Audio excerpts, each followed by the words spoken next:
I did have to make sure that I wasn't going crazy. But when I say that you are the least qualified FBI director in the history of the FBI, that is real, because you are the only one that never even served with the FBI prior to joining. I don't give a damn what they say about me. What happens when someone in Congress refuses to tiptoe around the truth? Texas Democrat Jasmine Crockett didn't just question Kash Patel, she dismantled him. In a few short minutes, she laid bare everything wrong with Trump's pattern of appointing loyalty over leadership, ideology over integrity. This wasn't a soundbite moment. It was a civics lesson about competence, accountability, and who our institutions really serve. Let's unpack what happened. Crockett started by doing what too few in politics do anymore, reminding the room of facts. Man, oh man, there has been so much today, and I truly don't know where to start. So I'm just going to make sure that we start off with a few facts. So a couple of facts that we need to make clear for everyone is that, number one, Director Christopher Wray, when he was appointed to be the head of the FBI, was appointed by Donald Trump. Now, I will agree that I definitely take issue with a number of decisions that Donald Trump makes, especially when it comes to the people that he decides to appoint to very important positions, including this one, because I did have to make sure that I wasn't going crazy. But when I say that you are the least qualified FBI director in the history of the FBI, that is real, because you are the only one that never even served with the FBI prior to joining, yet we are supposed to believe that you were the greatest thing since sliced bread. I didn't ask you a question. Now, what I want to go through is to talk about why you are a failure and why, honestly, we just need to tell you bye-bye. I know that you got a little upset and you put on your show for your boss because it seems like you're trying to save your job when it came to talking to Senator Booker yesterday. But let's go through some of your failures.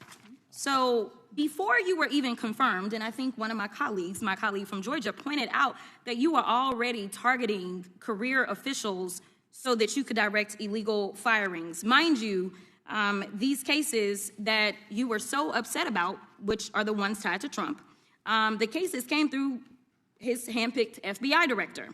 And frankly, when people sit around and say things like, oh, you know, we're happy because now we feel safe, I don't know who feels safe in this country except for the white supremacists, because I specifically as a black woman definitely don't feel safe. And frankly, my colleagues have been real nice to you today, and I applaud them, but I don't have the same demeanor because I know that multiple colleagues on this side of the aisle have faced death threats. In fact, somebody tried to kill one of my colleagues, and frankly, I don't know if this FBI or under your leadership, if those people would have been caught.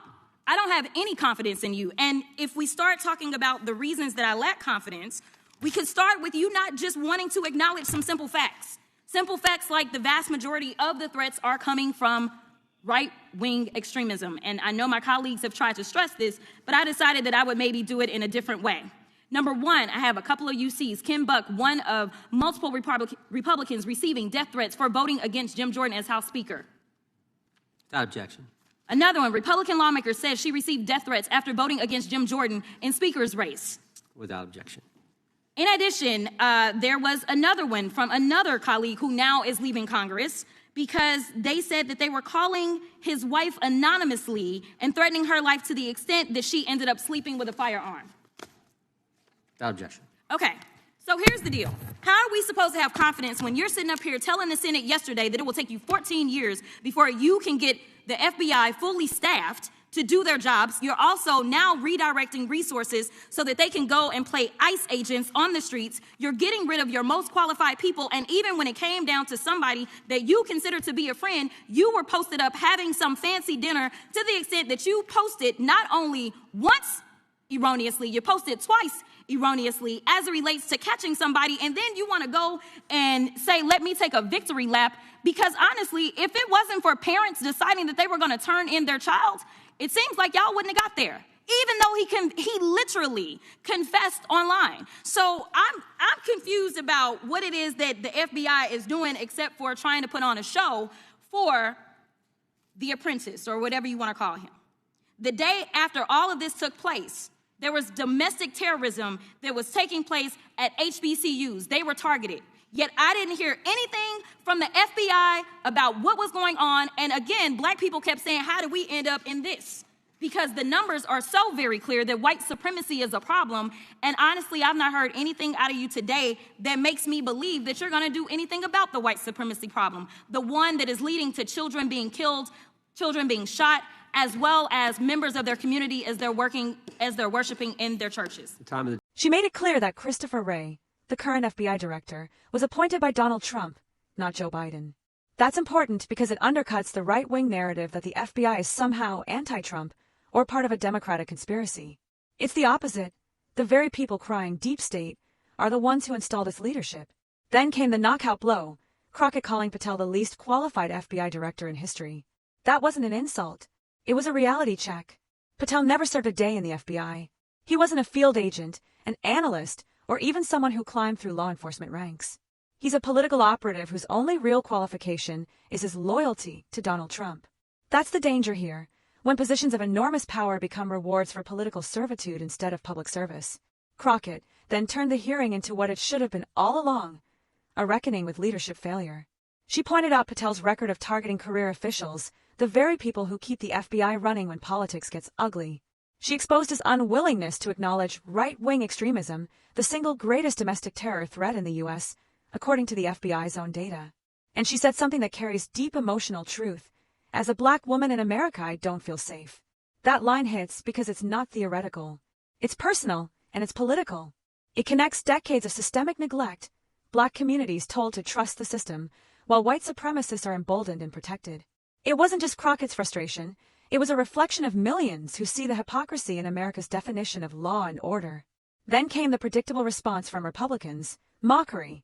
They called her theatric, accused Democrats of auditioning for MSNBC, and congratulated Patel for his so-called mission success. That's the GOP's favorite defense mechanism. When faced with facts, attack tone. Gentlelady's expired. If the gentleman would like to respond to any of that. Well, I'll respond. Kash Patel, as I said when I introduced him, public defender, former prosecutor, top staffer on the House Intelligence Committee, deputy director of national intelligence with the National Security Council, chief of staff at the Department of Defense, and FBI director. I think that's a pretty good resume for the guy who's now running the top law enforcement agency in our country, and we've seen all the stats that he's given to the committee on how much better they're doing at getting the bad guys than the previous guy was doing. With that, I recognize the gentleman from South Carolina. Thank you, Mr. Chairman. Director Patel, I think you're witnessing some auditions, clickbait auditions for the Academy Award for my Democratic colleagues. We'll see how they fare as they're on MSNBC later on today. But do you care, before I launch into my line of questioning, to respond to Ms. Crockett from Texas on that very elaborate and theatric display?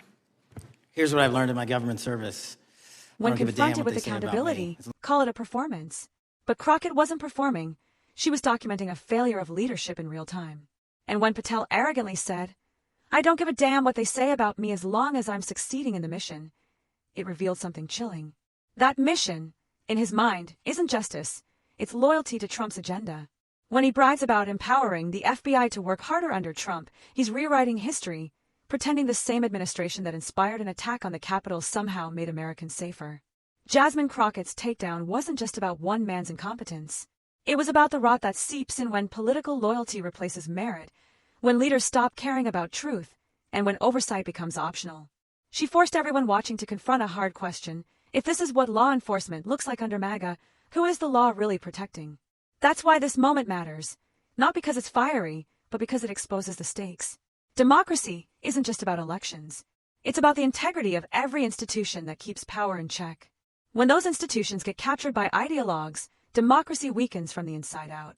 So, if you're watching this and you care about competence, equality, and the rule of law, don't just scroll past. Subscribe to the Progressive Pulse, share this clip, and keep amplifying voices like Jasmine Crockett's, voices that remind us that truth still matters, and that calling out corruption is not radical, it's patriotic. As long as I'm succeeding in the mission. We're succeeding in the mission because the men and women of the FBI have never been empowered to do more work and to hit the streets harder than by President Trump's authorities and resources he's given us. And so all I care about is that we are capturing more child predators than ever before, taking more drugs off the streets than ever before, that we are capturing murderers at a significantly historic rate, and we're delivering this country the lowest murder rate in recorded history. That are facts that you cannot dispute. But you can come at me all you want. I don't care. Thank you, Director, for that, and we appreciate your service. We appreciate the results speak for themselves, I think, pretty plainly, and your commitment not only to results but to transparency, so we do appreciate that.